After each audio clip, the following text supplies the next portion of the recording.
வணக்கம் பிரபுக்களே. நான் உங்கள் ஐயனார் துபாய் அபுதாபியிலிருந்து. இந்த பதிவு யாருக்காகன்னா, மாஸ்டர், இயக்குனர் அ லாகவா லாரன்ஸ் மாஸ்டர் அண்ணன் அவர்களுக்கு தான்.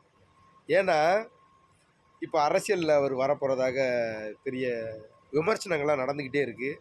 உண்மையிலேயே லாகவா லாரன்ஸ் அண்ணா உண்மையிலேயே ஏழை எளிய மக்களுக்கு, திருநங்கைகளுக்கு அ நிறைய உதவிகளை பண்ணிக்கிட்டு இருக்காரு. உண்மையிலேயே அவருடைய குணம் ஏழைகளுக்கு உதவணும், விவசாயிகளுக்கு உதவணும், ஊனமுற்றவர்களுக்கு உதவணும் அப்படின்னு சொல்ல அவரோட மனசு பெரிய மனசு. சரிங்களா? நீங்கள் ஒரு படத்தில் நடிச்சீங்கன்னா கோடிக்கணக்கில் பணம் கிடைக்குது. அந்த பணத்தை வாங்கி நீங்கள் ஏழை எளிய மக்களுக்கு உதவி பண்ணலாம்.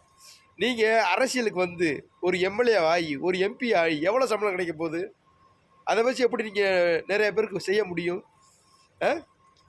கொஞ்சம் நல்லா சிந்திச்சு பாருங்கண்ணா, கொஞ்சம் சிந்திச்சு பாருங்கள். ஒரு படத்தில் நீங்கள் நடிச்சிங்கன்னா பல கோடிகள் கிடைக்கும். அதே ஒரு படம் தயாரிப்பு பண்ணிங்கன்னா உங்களுக்கு பல கோடி ரூபா கிடைக்குது. வருஷத்துக்கு 2 படம் நடித்தா போதும். அந்த பணத்தை வச்சு நீங்கள் நினைக்கிற ஆட்களுக்கு எல்லாமே நிறைய உதவிகளை செய்யலாம். இப்போ தமிழ்நாடு முதலமைச்சர் விஜய் அவர்கள் இருக்கிறாங்கன்னா, அவங்க கோடிக்கணக்கில் பணத்தை வாங்கிட்டு இப்போ வருஷத்துக்கு ஒரு மாதம் எவ்வளோ சம்பளம் அவருக்கு? 2,00,000 ரூபா. அவர் சேவை செய்கிறதுக்காக வந்திருக்காரு. நீங்கள் சேவை செய்கிறதுக்காக வர்றோம்னு நினச்சி வந்தீங்கன்னா பிரச்சனை இல்லை.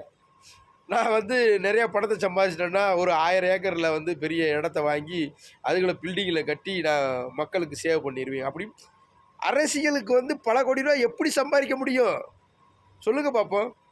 உங்கள் பேச்சே மாஸ்டர் அவர்களே, உங்கள் பேச்சு நான் வீடியோ கேட்டேன்.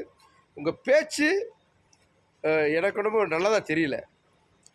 ஒரு தெருவில் போனால் அதெல்லாம் பேச வேண்டாம்னு நினைக்கிறேன். உண்மையிலேயே நீங்கள் மக்களுக்கு உதவ வேண்டும்னு நீங்கள் நினைக்கிறீங்கன்னா உதவி பண்ணுங்கள், படத்தில் நடிங்க, தயார் பண்ணுங்கள், டைரக்ட் பண்ணுங்கள், பணத்தை சம்பாதிங்க, அதை வச்சு உதவி பண்ணுங்கள். இப்போ பாருங்கள், நான் ஒரு சாதாரண கொத்தனார் வேலை பார்க்குறேன் துபாயில்.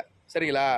நான் என்னால் முடிஞ்ச அளவுக்கு உதவிகளை பண்ணுறேன். என்னால் உங்கள் அளவுக்கு பண்ண முடியல, என்னால் முடிஞ்ச அளவுக்கு வருஷத்துக்கு குறைஞ்சது ஒரு 50,000 60,000 செலவு பண்ணுறேன்.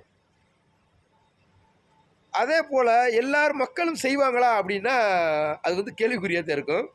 உண்மையிலேயே நீங்கள் அரசியலுக்கு வர்றதா இருந்தால் வாங்க. சரிங்களா? மக்களை ரொம்ப தரம் தாழ்ந்து பேசாதீங்க. ஏன்னா உங்கள் மேலே நிறைய மதிப்பு மரியாதை வச்சுருக்கோம். நல்ல மனிதர், சிறந்த மனிதர் அப்படின்னு நினச்சிக்கிட்டு இருக்கோம். கொஞ்சம் நல்லா சிந்திச்சு பாருங்கள். நல்ல முடிவை எடுங்க. நன்றி உறவுகளே.